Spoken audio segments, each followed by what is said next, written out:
think one of the players that sticks out to me as the most recent as far as disappointing is Kimbo. And not to put too much of a spotlight on him, but he didn't have a phenomenal performance in last week's qualifier where they were able to play second. Kimbo is a guy that I expect to be like the best player on this NaVi team. I mean, outside of zMightys with that new addition, I don't know enough about him yet, but Kimbo was always a guy, especially in Halo 5, where I was like, this guy, he's got a great shot, right? So where has that gone? Is he going to be able to elevate his gameplay? Because I know it's in him somewhere.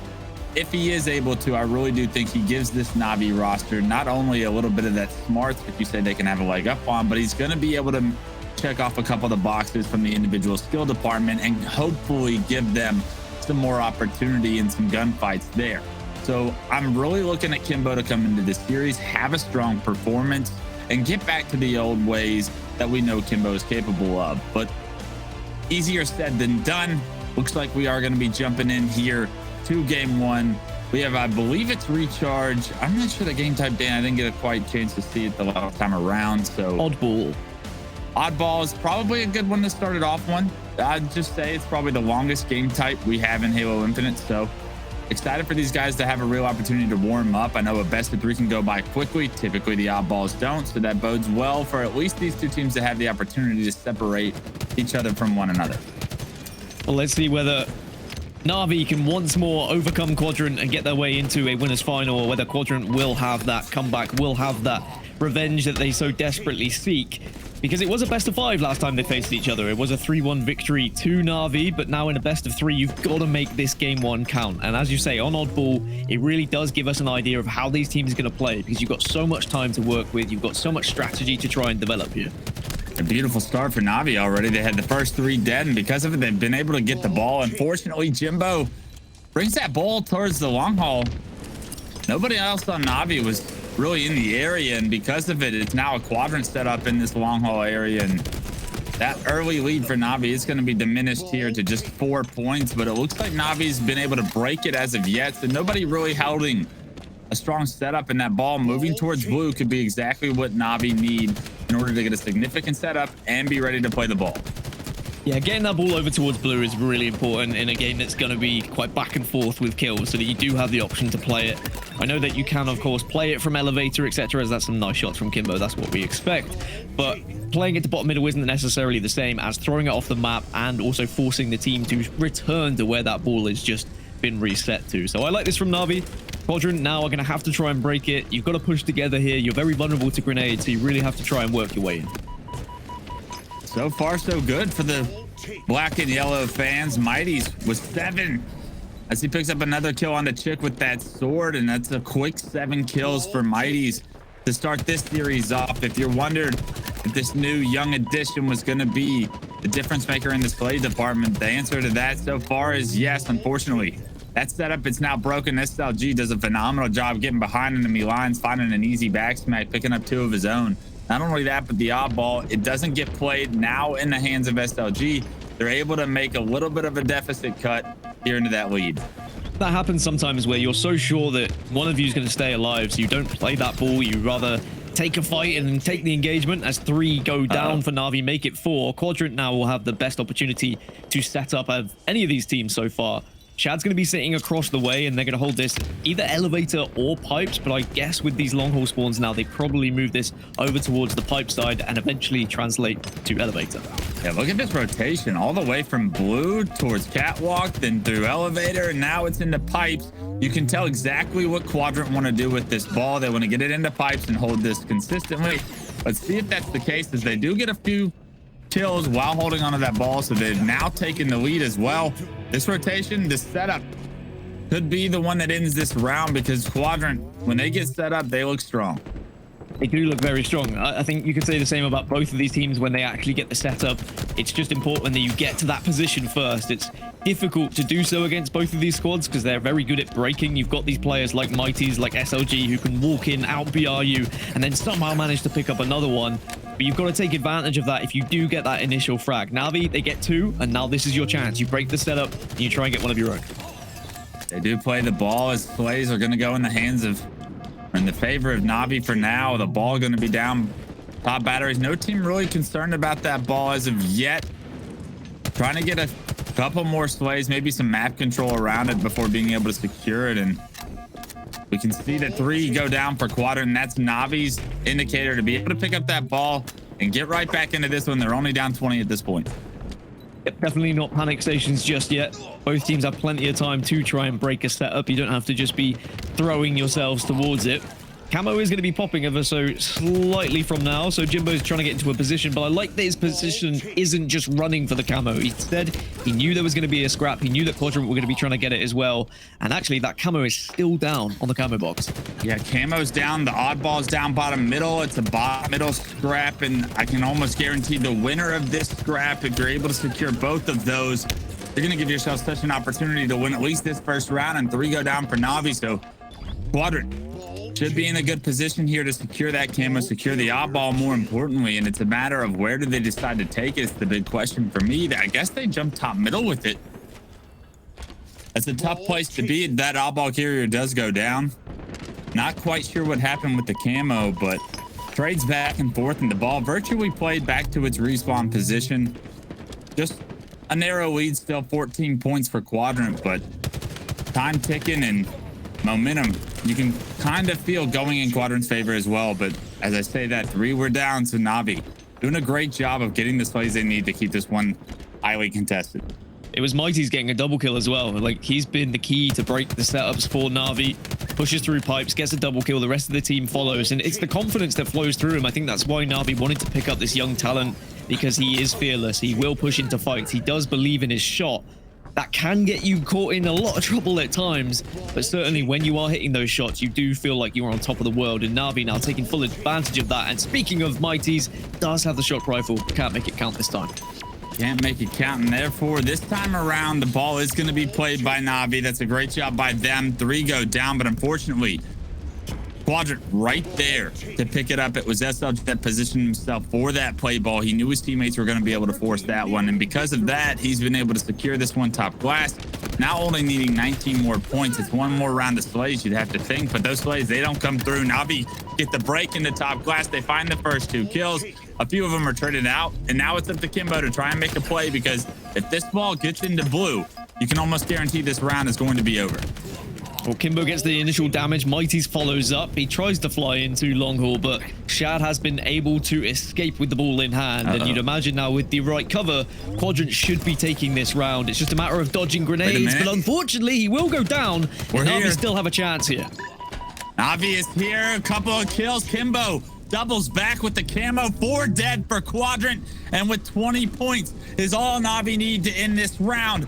It's basically you hold this setup for one more round of slays. Quadrant are going to have to desperate across the map, spawning over in the blue area. And look at this rotation towards the elevator. This is a key piece to securing this last couple of seconds. You don't want to get hit by a grenade. This is a terrible place to be, but they get it just in time. NaVi clutch up on the back of Kimbo's double kill with the camo, and that's exactly what I was talking about. Will Kimbo be able to step up this week in order to create some consistency? He does it here in round 1. That was very close for both teams, and I think Quadrant will be kicking themselves a little bit. If they were able to navigate the ball just as NaVi did in those final moments, they could be a round up here. But that's the difference between these 2 squads right now. But like he was asking me earlier, is there problems with Quadrant? The fact they finished 3rd, Jersey was completely right. They won't be disheartened, because they are having games like this where they are within seconds of one another, within kills of one another. The top of the European scene right now is just a game of a few kills, a game of a few seconds, and that's what makes it so competitive. Yeah, we're going to need to see a little bit more out of 2 Foxy. The rest of NaVi having a phenomenal round 1. But to get round 1 in your books, to gain some momentum, that's a massive win if you're a NaVi fan. zMightys having one hell of a first round. Can he keep up that pace is the question for me. Certainly, if you start that fast, you'd eventually expect there to be a period where you eventually slow down, but with some people, they just keep going. Once the train is started, it does not stop, and zMightys with 20 kills right now probably feels like he can challenge any fight, face any team, and Quadrant will be a bit deflated after losing that initial round. When you do come so close, when you expect to win that round, you're always thinking about it going into round number 2. You just need to put it out of your head That's where you need your IGL to kind of step up, your most experienced player to step up. But Quadrant 3 down. It was 4 temporarily, and NaVi in control once more. In control for now, using that momentum from round 1 to potentially start round 2 off a great for zMightys. Everything going his way right now. Can't get the second stick, but let's see if he can win the fight. He can. It's Shad. Unfortunately for Shad, needed to get that kill on the zMightys. Someone's got to shut this young kid down. Is it going to be TchiK? The answer is no. Just left, right, and center. He's taking them all down. A killing spree for zMightys here in round 2. 24 to his name. And I question when Onset called this man a superstar. Not having enough information on him, but he may just be a superstar with the gameplay we're seeing here today. He certainly wasn't a superstar, but he's turning himself into one. He's got the opportunity to be one. And I think that's what was important here with this NaVi pickup is they took a risk. They wanted to build a player. They wanted to build a superstar. Mighty is living up to that hype right now. Will it develop and will it continue? I'm sure everyone hopes so, because he really is a shining star at the moment in this NaVi roster. And it's exactly what they had hoped he would be. But at the moment, 40 seconds to 0. Quadrant have really not come alive in this round. NaVi have just been cleaning up shop as Foxy picks up a double. I'm going to be honest with you. I teamed with a few superstars in my day. I don't want them with the oddball in their hand, especially when they have 25 kills here this early in the game. I feel someone needs to probably substitute the oddball out of zMightys' hands, but he's doing it all right now. 48 points to his name as well as he's continuing to acquire points back here. The rest of NaVi actually doing a phenomenal job of slaying, so it really is starting to be a collective team effort from the entire squad. And I mean, zMightys not even having to shoot his gun for the last, what, 30 seconds? It's 73 to 0, Dan. This round 2, it's not even near close. Quadrant yet to acquire even a single point. And NaVi, it could be their week to show that they've gotten better and better. Something that you touched on all last week in the Pro Series was this team is focused on improving week to week. If we can see this amount of improvement from a week to week basis, we may be seeing something special soon. Yeah, I think this is the hardest working team in Europe right now is NaVi, as Kimbo tries to show what he's made of with any sort of sniper in his hand. Doesn't quite pull off the unspeakable, the unthinkable, but have NaVi already done enough? 3 dead, Quadrant get their first chance at a setup here, but that is a mammoth lead they've got to work with. That gives them plenty of time to try and assess any sort of break of setup here. They don't need to be pushing on their own. They just need to strategize and figure out how they're going to get in, and zMightys gets the opener again.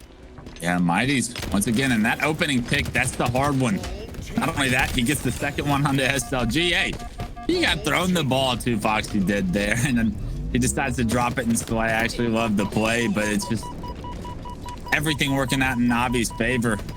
zMightys was able to find the first 2 entries. That's the entire setup of Quadrant broken. And we talked about how strong these 2 team setups typically are, but we're only seeing one of these 2 teams really hold down a setup so far here in round 2. And NaVi has earned 93 points to a 23 difference here in this second round. Game 1 is looking like it's all going to be NaVi Vincier here if they keep this one up. Well, NaVi swarm like a bunch of wasps towards Quadrant, and it was almost as scary as seeing a nest. And now Quadrant are going to have to try and at least stop this ball from being picked up. They do manage to do so, so they keep the game alive. But with Kimbo on mid-bridge hitting shots like that, it becomes so difficult for Quadrant.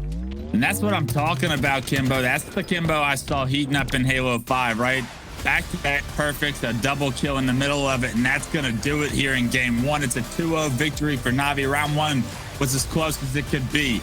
Quadrant should have probably won that round, but round 2, it was all NaVi, and that's the kind of game that can give you momentum to close the door in a series in a 2-0 fashion in this best of 3, because that round 2 can give you so much momentum, not just for this series, Dan, but for the rest of this tournament. And that's something you love to see, especially from one of our partner teams in NaVi. That's been a disappointment so far, I'd say, through Halo Infinite. They're starting to turn this ship around.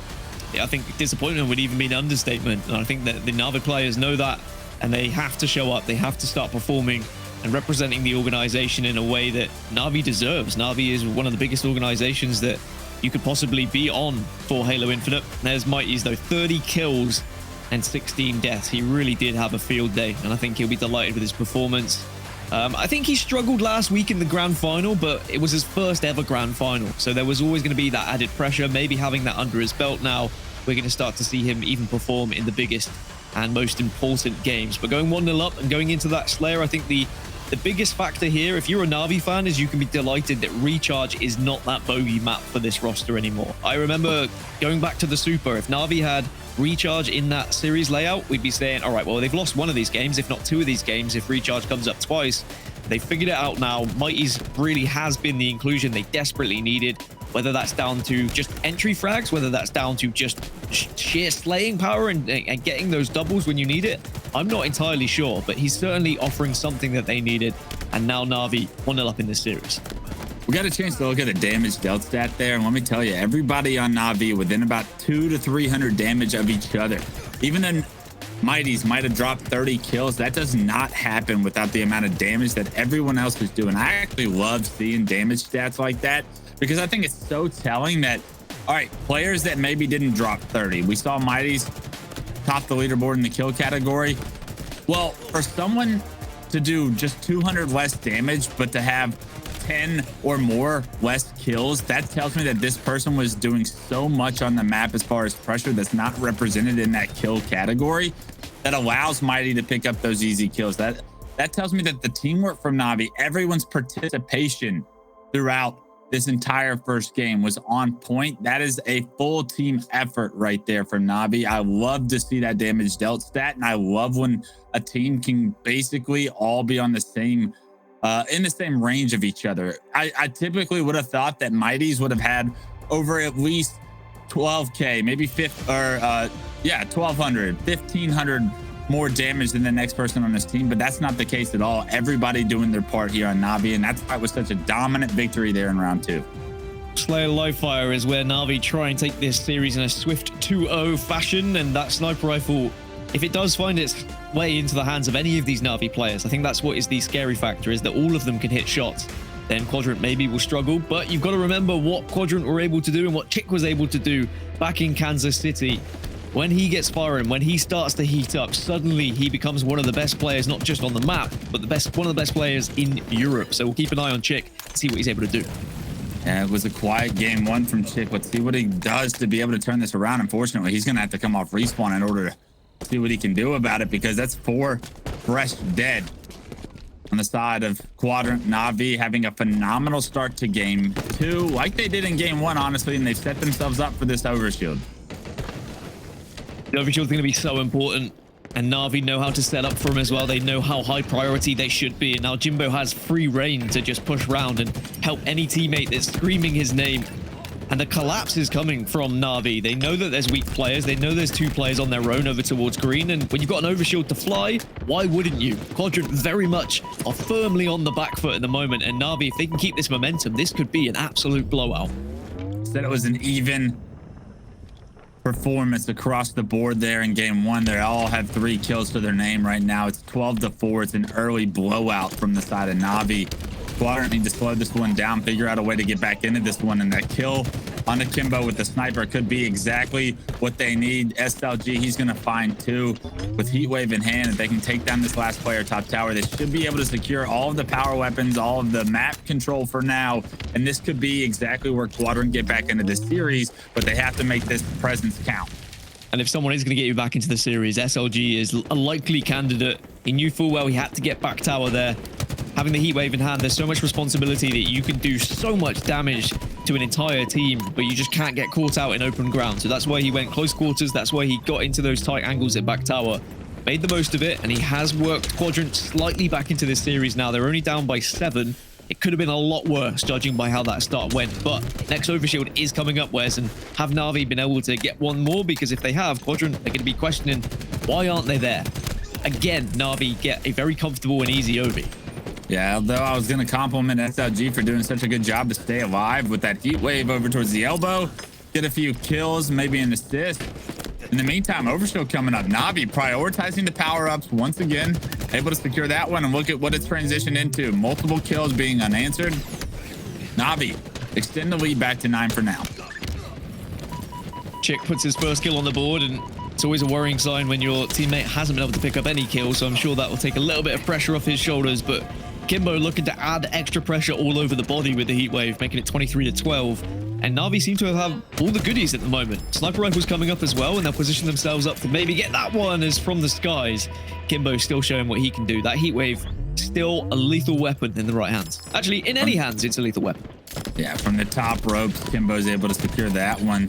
Finds another one on the TchiK, and there's a great heat wave shots paired with the finish with the battle rifle. He's going to repulse top tower on a killing spree now. NaVi playing at a pace I feel like they're typically not known for, right? This has been a very fast Team Slayer game, already up to 28 kills, and I love this out of them. They have really started to pick up the pace here as they've started to acquire the map control. They don't slow it down anymore. Too foxy now with the snipe, another player that have a lot of eyes on him, in my opinion, in the European scene. What can he do to make his presence known here with the snipe to extend this lead? It's 32-17, so you're up 15. Just no mistakes. At the very worst, don't transfer the snipe over to enemy hands, and you give yourself a great opportunity. Unfortunately, TchiK is going to take him down. We know how lethal TchiK is here on live fire with the snipe, but he's got a lot of work to do and only 4 bullets to do it with. Has to try and help get this overshield as well. It can't be a third consecutive one here for NaVi, otherwise Quadrant will be giving up here. And there's that sniper in action. It's a double kill for TchiK. That's what Quadrant needed. They needed just that little bit of an oomph to give them a kick start back into this game. Otherwise, they were just going to flail and fail, but Jimbo shuts it down quickly. Still up 14 though, and Shad with this overshield, how much work can he do? Because half of it's already gone. He did get a kill on screen there, but still down 13. I mean, that's just such a mountain to try and climb here to keep your team in this series. It's only a best of 3, and the way you guys played in game 1, it wasn't good enough to get the job done. So you got to figure out a way to turn it around in game 2. Unfortunately, that hole, it's even bigger. It feels now in round 2, and now that overshield, it's completely gone. You don't even transition it into multi-kills, and because of that, NaVi shut any kind of win condition down from Quadrant with that power-up, and already 11, 11, 12, and 9, I'd say. Everybody on NaVi having a stellar performance once again. It's a consistency across the board for me, Dan. It's really continuing to be the storyline for this team. And I love what you said about pacing as well. NaVi look absolutely flying at the moment. This is not the same NaVi we used to see. There was a pacing issue for sure throughout a lot of their games in series layouts. Either they were too fast, they were disjointed, or they were too slow. They were never working in tandem like this. The hard work has paid off over the last few weeks. Yeah, okay, they had a rough first pro series, a top 6 finish, but then a grand final appearance last week. And it looks like this week they'll be trying to equal that, if not better it, with what we've seen so far. 45-30, make it 46. And even though Quadrant, you know, they have the capabilities to come back, I think this one is done and dusted. Yeah, with the way NaVi's playing, no shot. This one has any kind of a comeback coming their way. Jimbo trying to hunt down these last few players in garage. He finds one, knows that there's another player, no shield, finds him with the heat wave. NURIX, goodbye. Can he get the triple to end it? He does just that. And Jimbo putting the punctuation and continuing the momentum that NaVi built last week. They're able to repeat the upset onto Quadrant. And now all of a sudden, I'm not thinking this series is an upset anymore, Dan. What I would have thought was the #1 team in Europe after the first pro series. That storyline, you can throw that one in the garbage. We got NaVi back, and now they're going to have another opportunity to compete for a title, a championship here in the EU scene. And I know a lot of people that are very close to me that are very excited for this potential. And NaVi will be the first team to tell you that online performances won't necessarily translate to LAN directly. But with a performance like that was that strong and that dominant, you'd have to think they will be favorites over Quadrant when we get to LAN regardless with a performance like that. And sure, they may still appear second best when they have to face up against Ascend potentially in that final, but that's going to be the target for them. When you talk about NaVi, you talk about wanting to see them, you know, reach that potential. The reason why we, I think, give so much stick to NaVi is because, sure, they can finish second, they can get to a grand final, but then they just flop and they look completely second best to an Ascend roster who have dominated for so long. NaVi need to have a performance this week where they don't just do this to Quadrant, but they have games like this against Ascend. They match that pace. They collapse when they need to. They make sure they're prioritizing these power-ups and power weapons, and they did everything so effectively in that game in particular. And I think that NaVi will be taking a hat off to themselves, really, with how they performed, with how all this practice has paid off. As for Quadrant, of course it's going to be disappointing. They were beating NaVi consistently back in the day, But now it's going to be a time where Quadrant are going to have to go back to the drawing board. They're going to be the ones who are going to have to be practicing. And, you know, they've been scrimming. It's not like they haven't been practicing. And I think that Richie was right. They won't be too disheartened losing these online scrims. It's all practice for these guys. It feels like scrims, excuse me, even though it's a competitive nature, because everyone's got those eyes set on Valencia. Right now, it is just direct focus, practice, practice, practice, and hope that it all pays off when you get to LAN. You know, I'm not so sure about the last part about that monologue from you, Dan. I think that from Quadrant's perspective, it's got to be a pretty frustrating moment right now. What you thought was going to be potentially the start to your reign in the European scene is now all of a sudden quickly stripped away from you. NaVi is back. Ascend looks strong as ever with the addition of Respectful. And I know this Quadrant roster, at least going into the last Super when we were in Sweden, was very strong online. It was very telling that their scrim results were pressing a lot of the teams that we consider better than them. And now all of a sudden they're losing even online. There's a lot of hesitancy for me to say that Quadrant is within the top 2 or even going to be able to potentially make it there if they're playing like they just did.